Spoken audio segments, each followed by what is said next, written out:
বিসমিল্লাহির রহমানির রহিম। আসসালামু আলাইকুম রহমতুল্লাহ।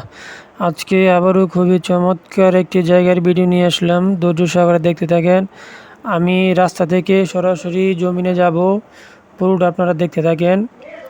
জমিটির লোকেশন হলো দক্ষিণ শিলমান্দি ১ নং ওয়ার্ড, নরসিংদী সদর, নরসিংদী। অত্যন্ত সুন্দর ও মনোরম পরিবেশে জমি বিক্রি করা হবে। দক্ষিণ শিলমান্দি ১ নং ওয়ার্ড, নরসিংদী সদর, নরসিংদী। জমির পরিমাণ হলো ৮ শতাংশ। অবস্থান সুবিধা হলো রাস্তার পাশেই জমিটি। আশেপাশে সুন্দর সুন্দর বাড়ি ঘর রয়েছে এবং বসতবাড়ি করার জন্য অত্যন্ত মনোরম পরিবেশ। জমিটি বসতবাড়ি নির্মাণ, ভবিষ্যৎ বিনিয়োগ কিংবা পারিবারিক প্রয়োজনে অত্যন্ত উপযোগী। রাস্তার পাশে হওয়া যাতায়াতের সুবিধাও ভালো। দেখতে পাচ্ছেন এটা কিন্তু জমিটা খুবই সুন্দর। এখানে রয়েছে ৮ শতাংশ। চাইলে আপনারা ৪ শতাংশ নিতে পারেন। আগ্রহী ক্রেতাগণ সরজমিনে দেখে বিস্তারিত জানতে যোগাযোগ করতে পারেন। সুযোগটি হাতছাড়া না করে আজই যোগাযোগ করুন স্ক্রিনে দেওয়া নম্বরে।